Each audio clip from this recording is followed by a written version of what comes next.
Takže priatelia, prajem dobrý deň. Vítajte, dneska sa nachádzam v Bratislave a vedľa mňa tu je generálny riaditeľ Slovenskej republiky spoločnosti Tesco, pán Martin Kuruc. Zdravím vás, ďakujem za pozvanie. Ďakujem za pozvanie do tohto podcastového štúdia. Dobre, tak máme vás prichystané otázky. Rozhovor vlastne taký o vašom živote, ale aj o spoločnosti Tesco, lebo vieme, že Tesco je jedna z veľkých firiem na Slovensku, ktorá má naozaj niekoľko veľa prevádzok po celej Slovenskej republike, tak mám prichystané na vás nejaké otázky. Takže odkiaľ vlastne pochádzali? Kde ste vyrastali? Ja som vyrastal v Nitre, aj žijem v Nitre. Pracoval som teda najmä v rámci Teska teda všade možne, ale v Nitre nikdy. To je celkom zaujímavé, že Tesko ma zavialo do Bratislavy, do Prahy, a do Piešťan, kdekade a na východ, do Banskej Bystrice, ale nikdy som nepracoval v Nitre. Ale narodil som sa v Nitre, zostal som žiť v Nitre, mám tam výborné zázemie, oženil som sa, zobral som si teda priateľku, manželku, ktorá tiež pochádza z Nitry, máme tam obidvaja rodiny, takže to nám nejak tak ako vyhovuje, lebo to zázemie tam máme silné. A Nitra má výhodu v tom, že nie je ďaleko ani od Bratislavy, ani je dobre dopravne napojená a máme dobré bývanie v relatívne ako v širšom centre mesta, takže využívame výhody toho, že sme v meste a zároveň sme vo veľkom meste, by som povedal. Áno, veľa služieb, výborná diaľnica, kúsok do Bratislavy. Tak naozaj je to veľká výhoda pre človeka. Aké bolo také vaše detstvo? Čo vás tak najviac tak sformovalo, že budete takýmto lídrom a či ste to už mali vlastne niekedy v detstve, či ste o tom snívali niekedy v tých 15, 18, že niečo takéto budete v budúcnosti robiť? To je hrozne zaujímavé. Normálne ma to donútilo, toto čo hovoríte, ma donútilo trošku zarozmýšľať. Ako takto, nemal som nikdy ambíciu, to teda musím povedať, ja som nikdy nemal ambíciu, aby som robil veľký job, aby som bol veľký boss, alebo aby som generálny riaditeľ, už vôbec nie. Ale je pravda, že vlastne od nejakej základnej školy, keď boli také tie nejaké organizačné veci typu, že predseda triedy alebo niečo podobné, tak buď som robil takúto nejakú mini funkciu v rámci triedy, alebo som sa nejak angažoval v niečom inom. Takže asi nejaké také tie kvázi organizačné, manažerské, by som povedal v úvodzovkách, akoby veci ma pravdepodobne vždy nejako lákali. Aj keď som si to nikdy nepripustil, tak samozrejme nejaký manažerský job za nejakým manažerským jobom som pravdepodobne akoby cielil, ale musím povedať, že to nebolo nejak akoby plánované, že to som nikdy ako... Že ste si nešli tak tvrdo za tým, ale že to vôbec... Prišla tá možnosť, tá funkcia, takže ste to zobrali. Ja som teda nejak taký, čo som mal vždy akože sen, tak ja som nejak chcel robiť v hospitality sektore. Ideálne teda mňa strašne bavilo, aj dodnes ma baví teda cestovanie, však to sa možno budeme baviť neskôr, ale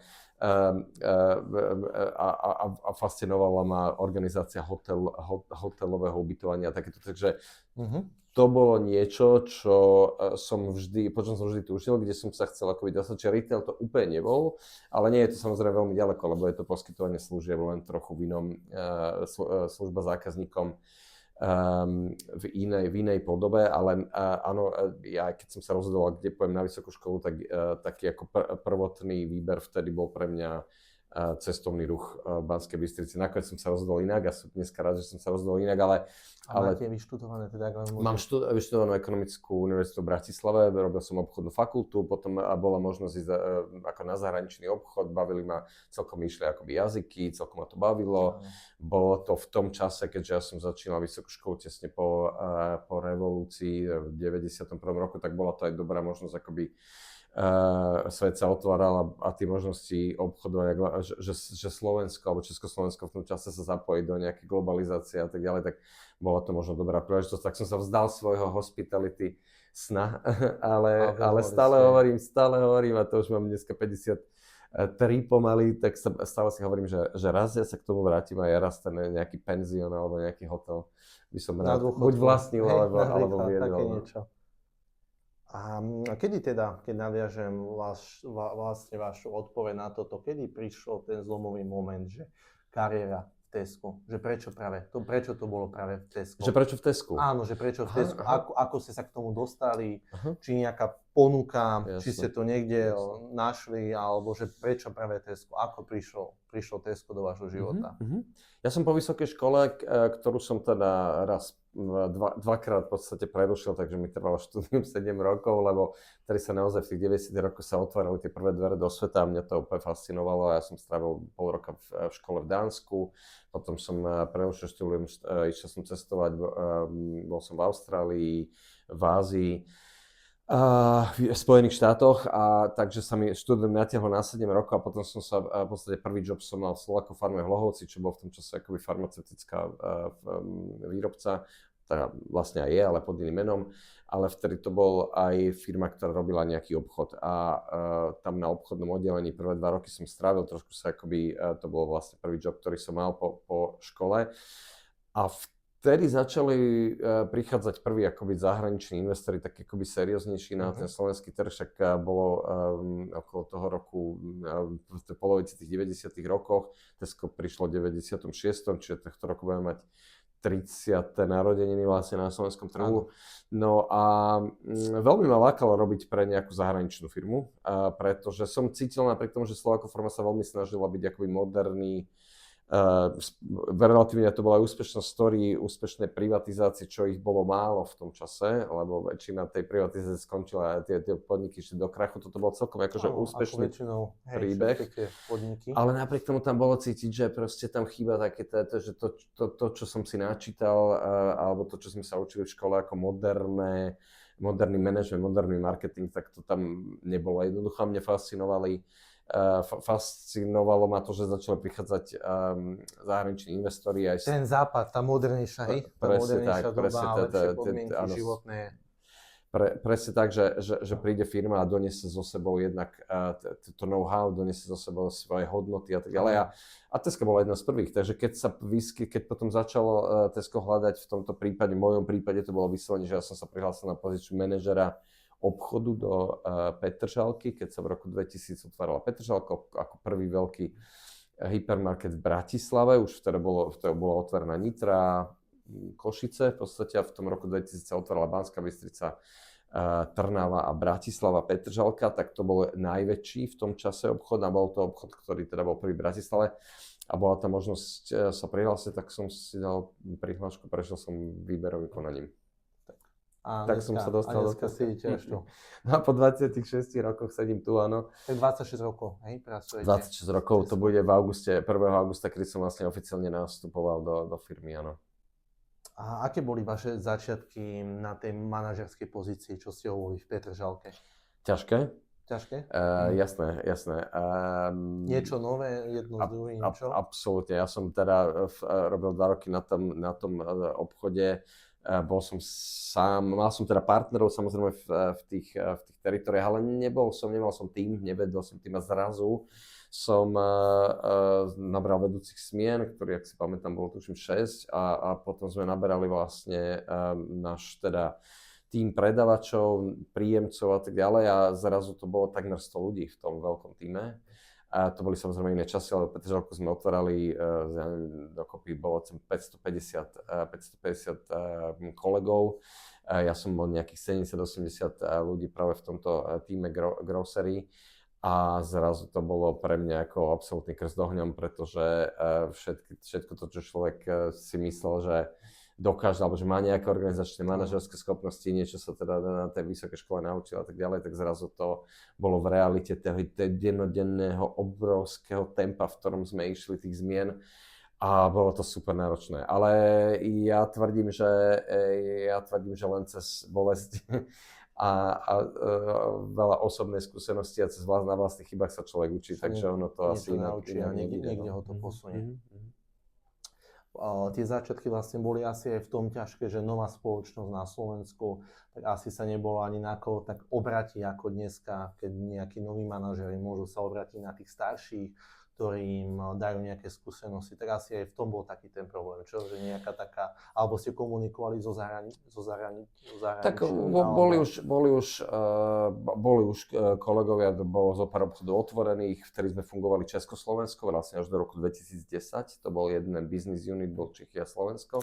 Tesco. Aha, takže áno, takže centrála bola v Prahe, bola v Prahe, tu bolo veľmi máličko ľudí, sedelo na Slovensku, takže áno, bol to menší tým. Na druhej strane o to by som povedal, bližšie boli tie vzťahy, naozaj sme si volávali, konfrontovali, zdieľali skúsenosti, aby sme zďaleka toľko vecí nebolo automatizovaných, centralizovaných, nejakým spôsobom podporených technológiami, takže veľmi veľa vecí sa naozaj robilo na koleni, v Exceli, v ruke a vo vlastných hlavách. No. Áno, rozumiem. Nebolo to také moderné ako bolo to úplne iné. Dnes by sa ale pri tej rozsahu toho biznisu by to sa v živote tak fungovať nedalo. Zase to treba povedať, že tam bolo proste, keď my sme otvorili Petržalku, bol to 5. obchod na Slovensku, 5. hypermarket, tak bolo 5 alebo 6 obchodných domov, takže to bolo v podstate akoby 10-11 obchodných jednotiek, tak viete fungovať relatívne akoby nescentralizovanie alebo bez nejakých jasných blueprintov, aj keď veľa vecí samozrejme bolo už jasne stanovených, ale bolo to iné. Rozumiem. Ako vyzerá taký váš bežný pracovný deň? Vlastne, ako fungujete, o ktorej chodíte zvyčajne do práce, o ktorej chodíte z práce? Ano. Alebo či ste tu teda celý deň, alebo ako to vy vlastne s tým bežným pracovným dňom, ako to máte? Ja teda trávim v office priemerne, by som povedal, 4 dní do týždňa, ja niekedy aj viac, málo kedy menej. Samozrejme, že sú týždne, kedy človek viac cestuje. Minulý týždeň som bol v UK, teda vlastne na našom teda grupovom head office, sem tam je to cesta do Budapešti alebo do Prahy, ale keď nie, tak mne veľmi vyhovuje ako byť na tom office, byť tu s kolegami, mať tie face-to-face meetingy, akoby v priamy kontakt. Samozrejme, veľa sa dá spraviť online, veľa sa dá spraviť z domu, ale ja som rád tu, lebo verím tomu, že to nie je len o tom osobnom kontakte na tom meetingu, ale je to aj o tom, že sa to človek proste zastaví a prebere niečo z také tie corridor talks alebo proste drobnosti, ktoré človek vyrieši po ceste a pomaly v prestávke alebo na obede alebo na káve alebo v kuchynke, na ktoré by si musel inak robiť meeting alebo niekomu zavolať. Takže ja potrebujem mať akoby veľmi efektívne ten čas zorganizovaný. Mám tu teda asistentku Katku, ktorá mne aj ďalším kolegom, direktorom robí túto obrovskú prácu, ktorá je teda veľmi náročná, lebo nezblázniť sa z tých diárov a snažiť sa teda naplánovať veci je celkom ako náročné. Stretnutie, ako dneska toto naše stretnutie. Ako aj toto, áno, presne. Ja začínam teda relatívne skoro, čiže ja začínam o 6, o pol 7, keď odchádzam z Nitry, niekedy o 7 a väčšinou prichádzam niekde okolo tej 6. Takže je to dosť odpracovaných hodín, štvrtky, respektíve piatky, aspoň trochu sa ešte snažím a sľubujem, že budem viac, lebo mi to veľmi začína chýbať, dostávať viac aj na obchody, aj mimo teda Bratislavy alebo Nitre žijem, v Bratislave pracujem, takže tam sa človek dostane prirodzene viacej, ale snažím sa veľmi udržiavať ten kontakt, lebo nie teda len s našimi obchodmi, človek samozrejme za tie návštevy sa veľmi veľa dozvie, dobrého, zlého, aktuálneho, presne tak, má taký reality sense check, by som povedal.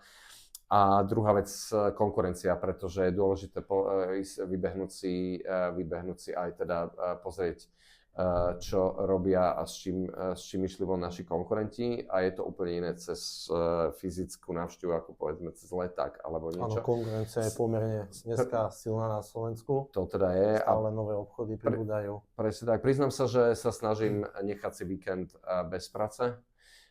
Keďže teda pracujem intenzívne pondelok, piatok, samozrejme sú také prípady ako pred Vianoce, pred Veľkou nocou, kedy určite sa snažím aj vidieť hlavne teda v tom píku vianočnom, veľkonočnom aj víkendové obchody, ale inak sa snažím držať sa od práce trošku ďalej. A vypnúť tú hlavu, aj keď sa priznám, že v nedeľu po obede alebo na večer sa dám k notebooku a pracujem teda, aby som zase nezačínal s nejakým veľkým balvanom. Veľmi som nekomfortný, keď začínam s veľkým balvanom týždeň, takže musím mať vyčistený stôl. Áno, to je správny prístup. Všetko mať vlastne vyriešené hneď a bytočne to neodkladávať. Vlastne, keď ste spomínali ten víkend, vlastne, že máte tie víkendy voľný, tak čo väčšinou víkend, nejaký šport, venujete sa nejakému športu alebo niekde, kde skrátka vypnete tú hlavu a kde nejako zrelaxujete?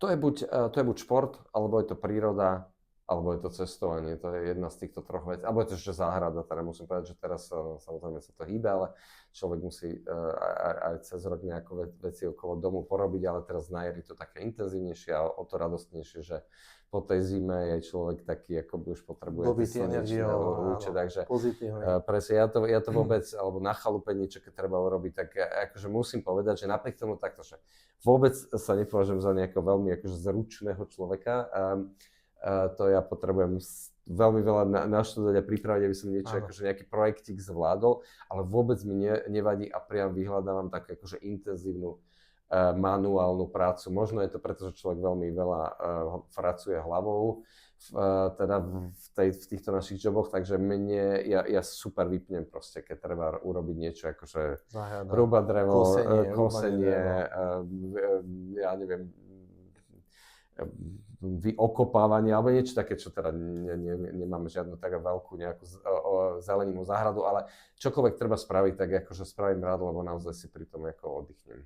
No a z tých ostatných vecí som rád, keď nahovorím najmladšiu dceru, ktorá je teda ešte s nami a manželku, že niekam vybehneme, či už v rámci Slovenska alebo niekde mimo, aby sme niečo videli, keď máme predĺžený víkend najmä alebo niečo podobné. A z tých športov teda také veci, v ktorých je človek vonku. Ja teda v zásade športujem vonku, lebo mám rád proste prírodu, mám rád pohyb. Asi cyklistika, turistika. Presne tak, turistika, bicykel, lyžovanie, beh najmä teda. Áno, ja som sa tak pozeral na vás, našiel som aj na Strave. Tuším, že máte stravu, som vás tam videl. Alebo? Myslím, že áno, no. Tak som videl tam tú cyklistiku spomenutú. Spomínali ste vlastne ešte, že oddychujete vlastne na tých dovolenkách pri tých destináciách. Taká vaša najobľúbenejšia destinácia, kam najradšej chodíte? OK, to je zaujímavá otázka. Ja som teda sú ľudia, ktorí chodia a veľmi radi si oddychujú na jednom mieste, lebo proste sú tam zvyknutí chodiť a tak ďalej. Ja to vôbec neodsudzujem. Ja si viem predstaviť, že aj to vie byť pekné, ale ja mám nejako v hlave zaseknuté, že a čím viacej cestujem, tým viac som v tom utvrdený, že svet je tak nádherný a treba ho vidieť, pokiaľ na to človek má možnosti a príležitosť a čas a zdravie a peniaze a tak ďalej, tak ja sa fakt, my chodíme veľmi málo na jedno miesto, najmä už teda nemáme malé deti, to je zase ďalší determinant, že keď sme mali malé deti, mám 3 dcery, 2 sú už dospelé, jedna je v tínedžerskom veku, tak už je to samozrejme iné. Keď boli deti malé, tak sme veľa chodili do Chorvátska napríklad. A chorvátske ostrovy by som, keď sa ma opýtate na takéto niečo, tak by som povedal, že chorvátske ostrovy sú takým tým mojím ako obľúbenou destináciou. A druhá vec sú to hory. Akékoľvek hory, ale slovenské teda obzvlášť.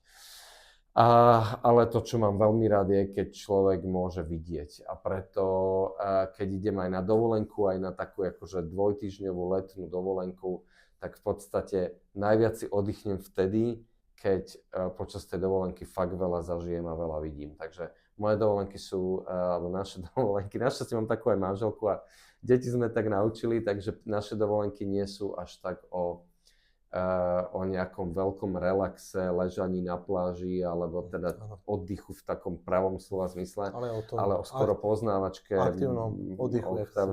Boli sme Japonsko, boli sme Južná Afrika, ideme teraz do Kanady, boli sme Spojené štáty, takže vyslovene road trip a poznávačka, takže to ma veľmi baví. Po celom svete.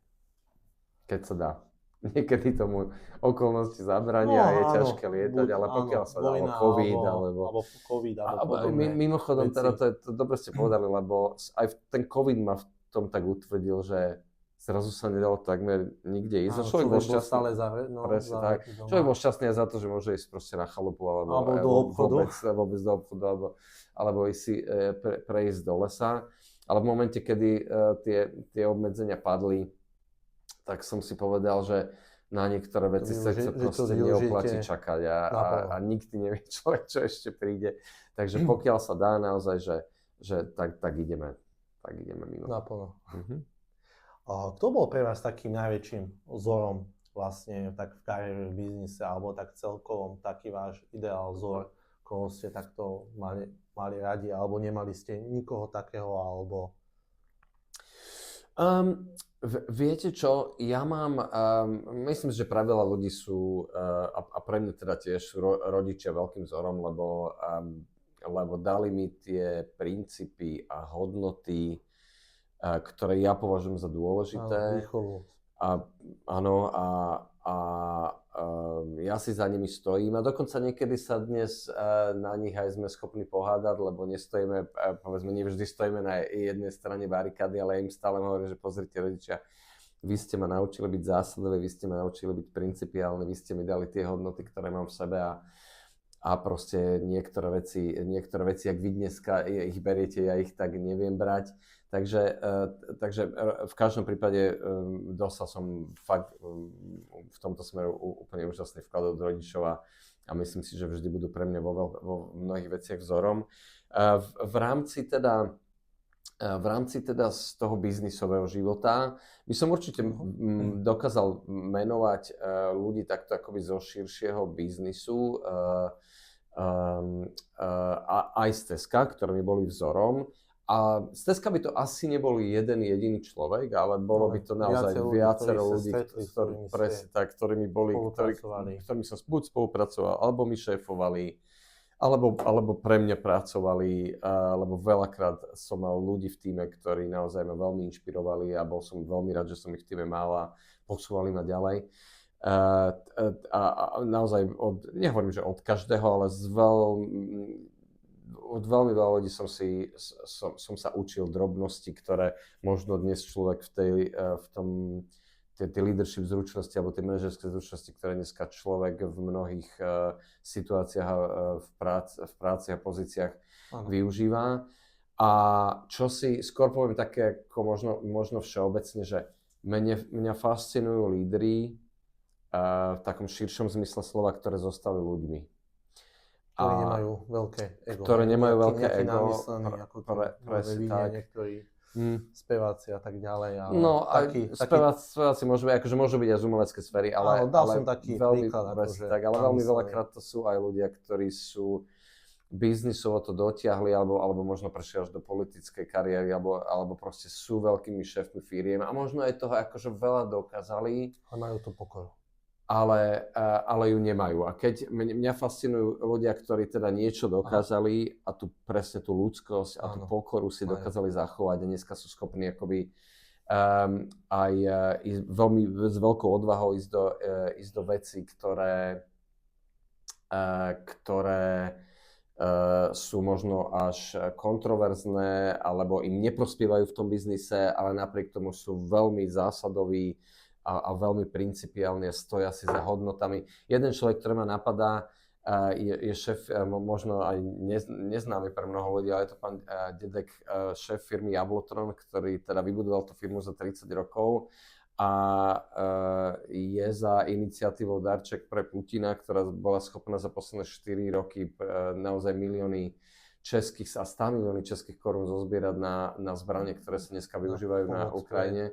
A tá jeho filantropická hlava, ale nie s nejakými bočnými úmyslami, čisto len z toho, že som človek, nerozumiem tomu, čo sa deje, myslím si, že toto je správne a dám, napriek tomu, že má takmer, myslím si, že okolo 70 rokov, tak ide do toho po hlave a ide do toho s tým, že toto je proste správne, ja to považujem za správne a celú svoju váhu osobnosti, všetky svoje kontakty a veľmi veľa svojich vlastných peňazí im dám za túto vec, ktorú považujem v živote za správnu a mňa to fascinuje. Áno, rozumiem, tá pokora a hlavne tá ľudskosť a tie hodnoty. Áno, zostať človek taký, aký je naozaj. Keby som nadviazal na takú ďalšiu otázku, ktorá je veľmi, veľmi v tejto podobná, čo som dával predtým, a to je vlastne stále pri tých mladých ľuďov, že akú radu by ste dali mladým ľuďom, vlastne, ktorí chcú robiť kariéru, ktorí chcú začať niekde v nejakej firme, akú takú radu by ste im dali? Takú začiatočnícku pre nich. Ono to bude znieť trochu akože cezgeneračne, tak ako možno aj zvláštne, lebo niekto si povie, no tak tento človek strávil proste 26 rokov v jednej firme a preto je tam, kde je a teda ja nie som ochotný tu celý svoj život alebo veľkú časť svojho profesionálneho života dať tomu, aby som odozdal tomu, aby som niečo ako v živote dosiahol. A beriem, lebo mne tá firma dovolila, ako mal som veľké šťastie, že som do nej vstúpil v momente, kedy veľmi expandovala a bola v tej rastovej fáze, ktorá trvala naozaj od roku 2000 až potom možno roku 2014, že taká intenzívna expanzia proste ten trh sme si potrebovali obsadiť v zmysle, že dať tam tú svoju stopu a tým pádom aj potom sa rozdielilo Československo, takže sa vytvárala vlastne akoby slovenská centrála, zase ďalšia príležitosť. Takže tých jobov, ktoré som robil za ten čas, až kým som sa stal v roku 2021, potom ako CEO, z časti aj potom v medzinárodnom biznise v Česku, na Slovensku, tak bolo toľko, že ma vlastne nikdy som sa v tom nenudil a tento CEO job, ktorý robím vlastne už 5 rokov, je teda za celý ten čas, za celú tú moju kariéru najdlhší job, ktorý robím. Teda to som si až teraz uvedomil, jak to teraz rozprávam, že vlastne teda už 5 rokov, že ja som nikdy nerobil 5 rokov jeden job. Teda množstvo, hej, iných rok, pozícií. 2, maximálne 4. Tak si to naozaj veľmi veľa, hej, áno, tá firma potrebovala, áno, tým, že rástla, tak proste potrebovala, posúvala ma ďalej a veľakrát teda ja sa priznám, že tým, že ja nemám takú povahu, že by som bol veľké ego, sebavedomie a majster sveta a veľa o sebe pochybujem, tak ja som sa cítil veľakrát aj nepripravený na ten job, ktorý mi bol ponúknutý a nakoniec som sa veľakrát nechal doslova akože ukecať, že teda OK, tak ja to skúsim, ale ja som vôbec neistý, že to zvládnem, ja som si skôr istý, že to nezvládnem, ale teda keď vy si myslíte, tak poďme do toho. A je pravda, že v tomto som sa tiež akoby posunul a naučil, že treba mať pochybnosti, ale treba mať zároveň s tým aj zdravého sebavedomia a zobrať to riziko, najmä keď má človek dôveru ľudí, tých nadriadených, alebo toho biznisu, alebo tej firmy, tak ako ísť do toho, lebo tá dôvera je dôležitá a keď je prejavená takýmto spôsobom, tak akoby netreba váhať. No ale to, čo som chcel povedať, že som sa vlastne nikdy v tom biznise nenudil a dostával som veľmi veľa príležitostí. Dnes mám pocit, že veľa z našich mladých lídrov, mladých manažerov to potrebuje zrýchlenie a je to prirodzené, lebo tá doba sa veľmi zrýchlila. Dnes máme iné očakávania, mladí ľudia majú iné očakávania aj od svojej kariéry, aj od svojho nejakého work-life balansu.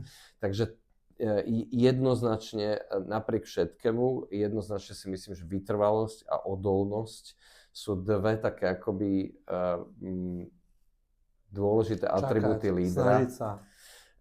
Sú dôležité. A samozrejme, každý tú mieru bude mať niekde inde, každý bude nad tým rozmýšľať trošku inak aj v súvislosti s tom, ako vníma ten job, ktorý robí, alebo ktorý sa mu možno naskytá v tej kariére. A naozaj to vôbec nemusí byť ako v jednej firme a naozaj to možno nie je ani v Tesku, ale akoby byť si vedomý toho, že veci neprichádzajú rýchle, alebo málo kedy prichádzajú rýchle, tak je podľa mňa veľmi dôležité. Čakať na tú správnu príležitosť. Nie, že čakať, viete, ako to myslím, že nie čakať v kúte, ale že sa snažiť snažiť sa a ukazovať sa, že som kvalitný, mám na to, snažím sa. Koľko má Tesco vlastne obchodov po Slovensku, aby vedeli aj takto sledovať, lebo nie každý to vie? Jasné. No Tesco je v top 3 maloobchodných reťazcov na Slovensku. Máme takmer 8,000 kolegov, máme momentálne 182 obchodov. Veľmi verím, že na konci tohto finančného roka budeme mať niekde nad 190, ideálne 195. Nové prevádzky plánujete. Presne tak, pretože máme v pláne tohto roku 13 obchodov, takže verím, že tých 195 budeme môcť povedať takto o rok, že ich naozaj otvorených máme. A tých 13 obchodov niekde na západe, alebo skôr sa už posúvate aj viacej na ten sever, východ, alebo... No, nemyslím si, že to je až tak akože geograficky dôležité. Skôr samozrejme tie príležitosti ako prichádzajú a najmä tam, kde máme jasnú stratégiu. Ako sa rozhodujete možno, že kde postavíte teda ten presne obchod. Tak. Máme jasnú stratégiu, ktorú máme túto tým location planningu, ktorý nám vypracoval veľmi sofistikovanú stratégiu na základe demografických trendov, na základe mnohých iných kritérií, vrátane teda kúpyschopnosti obyvateľstva, pokrytia existujúcou konkurenciou a tak ďalej, že vieme, kde chceme ísť. Sú to buď malé mesta, alebo sú to Bratislava, Košice a regionálne centra, kde ešte buď priamo v tých mestách, alebo v okolí je veľká príležitosť. Je to potom o tom, že ako sa tá príležitosť, alebo ako sa tá stratégia stretne s tými príležitosťami na tom trhu, čo sme tam schopní nájsť, ako rýchlo sme to schopní zrealizovať, ale v podstate takýmto spôsobom pracujeme. Nie sú to náhodné lokality ani náhodné výbery. A pravda je taká, že tie demografické trendy aj tá kúpyschopnosť obyvateľstva je oveľa viac proste bude prijať otváraniu obchodov Bratislava, Nitriansky kraj, Trnavský kraj, Trenčiansky kraj, možno ešte Žilinský kraj a samozrejme tie regióny. To znamená, že Prešov, Košice, Banská Bystrica, ale už menej akoby tie, povedzme, rurálne oblasti smerom na východ Slovenska. Áno, tak pomaly to expanzované aj do iných kútov Slovenska. Aké sú také najväčšie výzvy dneska pre Tesco, pre obchodné reťazce, ktoré vy tak vnímate? Mňa potom napadla jedna taká výzva, ale teda po vás nadviažem. OK. Tá veľká výzva je momentálna ekonomická situácia na Slovensku, lebo ako sa vyvíja dopada vlastne, to, hlavne ako sa to premieta do reálnych miest ľudí. To znamená, čo si môžu dovoliť dnes naše domácnosti. V strednej Európe v priemere 25% výdavkov domácnosti ide na potraviny. To je veľmi vysoké percento. Ďalších 25% zhruba ide na všetky tie ďalšie energie, ktoré sú s tým spojené, čiže v podstate polka príjmu domácností, priemernej domácnosti ide na potraviny a bývanie a teda služby s tým spojené. Takže preto je dôležité, preto zákazník stále akoby veľmi bude vyberať, veľmi bude hľadať tú dobrú hodnotu za peniaze, pretože veľká časť tých jeho výdavkov ide na potraviny. Navyše tie potraviny objektívne, keď v roku 2019 boli naozaj akoby lacné, by som povedal aj v súvislosti s tou rastúcou kúpnou silou v tom čase, tak oni tie potraviny vďaka všetkým tým krízam, všetkým tým zvýšeným energiám a všetkému tomu, čo sa stalo za posledných 6 rokov, zdražili o 50% medzi rokom 2019 a 2025. Zákazník teda platí o 50% na Slovensku. Ale podobne je to aj v okolitých krajinách, že to nie je špecifikum Slovenska. Jednoducho tie potraviny... Tak pokiaľ pôjdu aj platy, zdvihne štát hore, tak potom je to... Áno, ale dneska vidíme, že tie reálne mzdy, áno, oni tie reálne mzdy vždy dobiehajú nejakým spôsobom, ale dnes tá konsolidácia, ktorú prechádzame a tie ťažké ekonomické podmienky, vyššia miera zdanenia, odvodov a tak ďalej prispieva k tomu, že reálne mzdy fakticky nerastú. Ak neklesajú. A teraz ako samozrejme ono je to rôzne v rôznych tých skupinách obyvateľov. Čiže úplne najväčšia výzva je ako sa popasovať s tým, že ten trh vlastne v tých objemoch nerastie, pretože ľudia nemajú na to, aby míňali viacej peňazí v našich obchodoch. Navyše, druhá výzva je ako sa popasovať s tou konkurenciou, keďže na tom potravinovom trhu vidíme, že obchody sa, najmä naša konkurencia výrazne expanduje. Predvlani sa otvorilo 25 obchodov v rámci toho moderného retailu. V lani to už bolo takmer dvojnásobok, nejakých 48-49 obchodov. Takže naozaj Biedronka prišla a otvorila prvých 15 obchodov minulom roku, čiže áno, presne tak. Takže tá konkurencia je silnejšia. Pribúda online nových konkurentov, ako na potravinách, tak aj najmä na nepotravinách. Mnoho zákazníkov je zvyknutí už dneska kúpať na rôznych tých onlineových platformách. Prichádzajú nepotravinársky diskontéry ako Action, Teddy, Pepco a nielen prichádzajú aj Expandu, Woolworth, expandujú, či niektorí noví prichádzajú, niektoré existujúce expandujú. A to všetko akoby uberá z toho koláča. Čiže nájsť tú správnu hodnotu za peniaze, ktorú zákazníkovi ponúkneme a plus k tomu ako sa na tom trhu odlíšiť a rozlíšiť a ako na tom trhu ešte aj rásť v rámci teda priestoru nových obchodov, respektíve online. To sú 3 také najväčšie výzvy, ktoré nás v tomto roku určite čakajú. Vidíte to do budúcnosti vlastne, že sa bude viacej tých potravín nakupovať online? Myslíte si, že tie obchody skôr pôjdu tak už do úzadia a ľudia budú preferovať tie online nákupy? To vôbec nie. Do úzadia akože úprimne neviem si predstaviť akoby úplne, že budúcnosť bez kamenných obchodov. Áno, lebo niektorí to tak tvrdia ľudia, tak len aký vy máte taký na to? To si myslím, že stále budú kamenné obchody, stále budú otázka takto. Nikto aj z našich konkurentov by neotváral toľko fyzického priestoru, keby ktokoľvek z nás si myslel, že kamenné obchody, fyzický priestor nemá budúcnosť. V roku 2010, ja si pamätám tú finančnú krízu, ktorá teda 2008-2010, kedy sa teda mnohé tie trendy naštartovali aj smerom k online obchodu a vtedy sme si mysleli, že kamenné obchody nemajú budúcnosť. Dneska sme o 15 rokov starší, o 15 rokov múdrejší a fakt si to a nič z toho sa nepotvrdilo.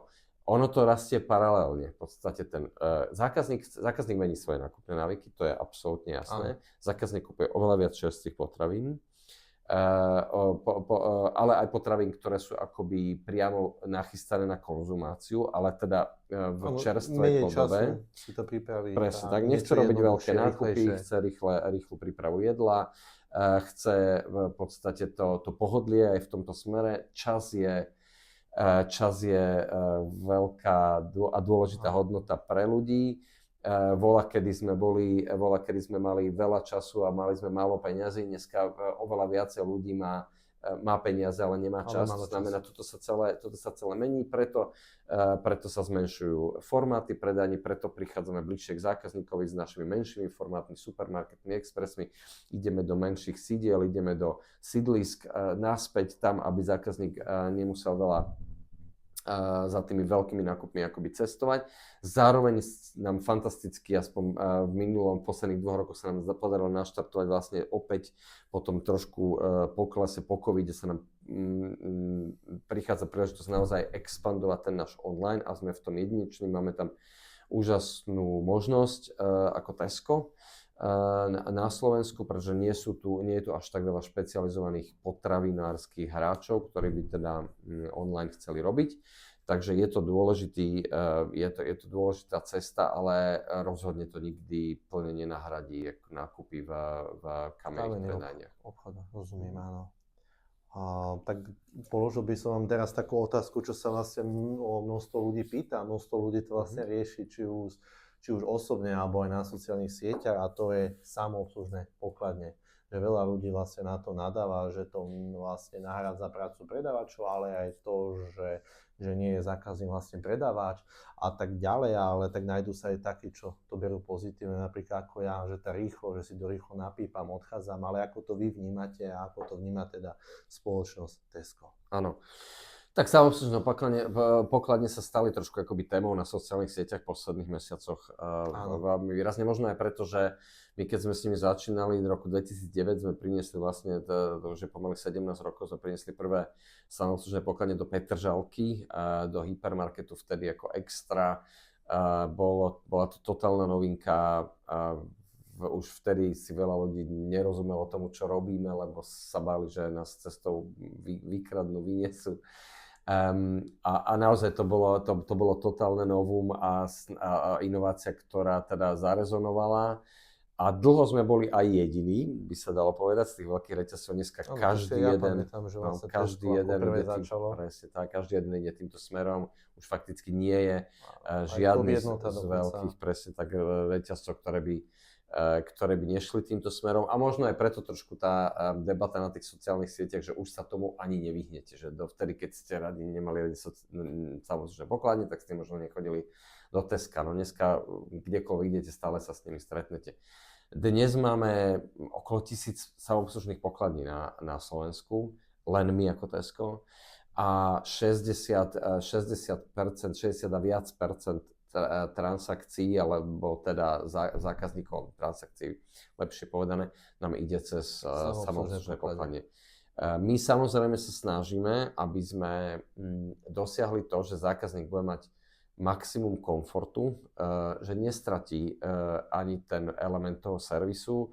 Snažíme sa to posunúť ďalej cez Scan & Shop, čo je veľmi dobrý spôsob, ako nie len tie malé nákupy, lebo ja rozumiem... Ale rýchly spôsob. Presne tak ja rozumiem každému zákazníkovi, ktorý je rozčúlený z toho, že nakúpim veľký nákup a potom si ho mám sám naskenovať samozrejme. Absolútne rozumiem a nie je to správne, to znamená, prvá vec, stále musíme dať zákazníkovi variantu, to znamená, musíme mať otvorenú kasu, teda obslužnú kasu a plus teda dostatok samoobslužných kas, aby mohol so svojím malým, stredným nákupom rýchlo prejsť a zároveň sa mu snažíme dať teda ten Scan & Shop na maximum počte obchodov, pretože máme síce Scan & Shop mobile, ale ten z rôznych dôvodov už robíme na tých mobiloch všetko a ešte keď si cez to máte skenovať, tak veľmi veľa ľudí to považuje za trochu nepraktické, ale tie skenery, dnes už 7,5% transakcií nám ide práve cez Scan & Shop a je to začali využívať. Tak, a je to dvojnásobok tržieb, to znamená niekde medzi 15 a 20% tržieb už nám ide cez Scan & Shop a zákazníci si tým pádom môžu aj väčšie nákupy oskenovať. V veľkých obchodoch, ktoré sme renovovali, sme vytvárali Nitra, Trnava, Banská Bystrica, Žilina, sme vytvorili aj špeciálne zóny pre zákazníkov so Scan & Shopom, kde máme potom pripravené samoobslužné pokladne špeciálne pre nich. Takže naozaj sa snažíme udržať tú rovnováhu medzi tým servisom, výberom, alebo teda možnosťou zákazníka na obslužnej a samoobslužnej kase si urobiť tú transakciu a zároveň posunúť to smerom do toho Scan & Shopu, čo pri veľkom nákupe ja tvrdím, ja teda chodím nakupovať, lebo aj v rodine mám pozíciu nákupcu rodinného, lebo je to samozrejme aj dobrý spôsob, ako darmo môžete chodiť medzi tými uličkami, darmo sa môžete prejsť tým obchodom, ale to nakupovanie, to čo ten zákazník práve robí v tom tak, obchode. To je tá zákaznícka. To som mal vlastne aj takú otázku, že či chodíte nakupovať, ale tak už ste na ňu odpovedali, že chodíte. Aj do iných asi reťazcov. Chodím nakupovať, áno. Priznám sa, že menej nakupujem u konkurencie. Tam si kúpim to, čo ma tam zaujme a je iné ako už len kvôli tomu, aby som to vyskúšal, ale aby som zistil, ako to funguje alebo niečo podobné. A som teda veľmi verný zákazník Teska a tam teda nakupujem stále a pravidelne a tvrdím, že na veľký nákup, ak nahováram na to každého, že Scan & Shop je tak fantastická technológia, keď sme s tým začínali, opäť to bude niekde 10 rokov dozadu, by som povedal, tak sme mali problémy s tou samotnou technológiou, padalo to, nebolo to úplne praktické, dneska je to absolútne vyladené, veľmi funkčné a veľmi spoľahlivé a je to najrýchlejší spôsob, ako si svoj nákup urobiť a zároveň si skontrolovať, čo som nakúpil, koľko ma to bude stáť, všetky zľavy a potom jedným pipnutím cez prejsť cez kasu. Ja na to nedám dopustiť. Zaplatiť a ísť domov. Tak máme ešte pripravenú na vás vlastne takú poslednú otázku a budeme končiť a tá je vlastne ešte, čítate radi?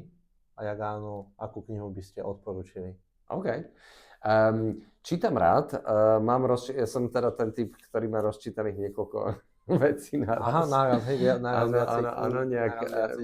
Malokedy som taký ten, že by som to celé, že by som teraz zobral knihu z hotelu, takže väčšinou mám rozčítaných viacero vecí.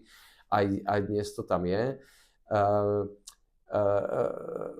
rozmýšľam, ktorú by som odporúčal. Jedna kniha, ktorá ma teda super zaujala, alebo dve poviem, ktoré ma zaujali. Jedna je kniha Ľudskosť, ktorá veľmi dobre práve pojednáva s tými dilemami, ktoré dnes máme, ako v tomto zložitom technologickom svete, veľmi polarizovanom a tak ďalej, že ako sa ukotviť na tých základných hodnotách životných. Ešte som teraz zabudol povedať, že od mňa nečakajte nejakú klasickú beletriu, lebo veľmi málo čítam také akoby, že romány, že už keď tak ma zaujme nejaká, buď nejaká faktografia, nejaká niečo, čo vás niečo naučí. Áno, tak skôr také akoby naučná literatúra, áno. Čiže toto bolo pre mňa veľmi také akože kniha otvárajúca oči, ktorá naozaj ide prierezom aj storočiami a ukazuje na podstatu ľudskej povahy a v čase, kedy najmä si myslíme, že ľudia sú primárne zlí alebo nie sú dobrí, tak sa vrácia k tým koreňom a ukazuje, že samozrejme nič nie je ideálne a veľa problémov vo svete, ale ľudia sú vo svojej podstate a vo svojom vnútri primárne dobrými bytostiami. A druhá, ktorá ma ešte napadá, ktorá opäť v tomto kontexte, akoby niektorí to nazývajú, že postfaktuálna doba, alebo doba postfaktová, že teda už nevieme, čo je fakt a čo je pravda, a čo nie je pravda, a čo je alternatívna pravda a tak ďalej. Tak volá sa to, že Moc faktov, teraz si nepamätám, je to nejaký švédsky spisovateľ. Ja som už niekde videl, nečítal som, ale videl som niekde. Je to Factfulness v angličtine, je to taký paperback, ktorý sa dá zhltnúť naozaj za pár dní na dovolenke a opäť veľmi akoby ukáže svet v podobe, obidve tie knihy v podstate ukazujú svet v podobe a preto ich aj spomínam. Lebo naozaj mám pocit, že tie nánosy tých posledných rokov nás dostávajú do polohy, kedy máme pocit, že teda zlé, všetko zlé, nič dobré. A aj tento factfulness, alebo tá moc faktov veľmi jasne a na veľmi jasných faktoch ukazuje, aký obrovský pokrok ľudstvo spravilo, za tie roky, za tie stáročia, ale v podstate za tých posledných 150 rokov akoby najmä, alebo možno aj 100 rokov, akej dobe žijeme a ako by sme si ju mali vážiť a ako by sme nemali nabúravať tie základné princípy ľudského bytia, už vôbec nie vrhať sa proste kvôli nejakým sebeckým a egocentrickým a egomaniackým chuťkám akoby na iné územia a iných ľudí a tak ďalej, lebo žijeme dobu, ktorá trošku akoby k tomu zvádza teraz, že už nevieme čo od dobroty a nevieme oddeliť akoby čo je dobré, čo je zlé. Áno, a čo je reálny problém od nejakého politicky motivovaného, politicky motivovaných nejakých pohnutok. Takže odporúčam Ľudskosť a odporúčam Moc faktov, ktoré naozaj dajú človeka veľmi na zem a ukážu svet v inom svetle. Dobre, tak to bola moja posledná otázka, tak ja vám naozaj veľmi moc ďakujem, že som mohol prísť tu za vami do Bratislavy a veľmi si to vážim. Ďakujem vám. Samo ja ďakujem, že som mohol byť súčasťou tohto vášho projektu a podcastu. Ďakujem veľmi pekne za príležitosť a držím vám v tom palce, veľmi vám fandím a teším sa, že okrem toho, že máte zaujímavý job v Tesku, tak sa snažíte ešte o niečo naviac. Ja si myslím, že to je super správne a že práve hľadať tú ťažšiu cestu v živote je to lepšie. Sa vždy oplatí. Áno, ďakujem. Ja ďakujem.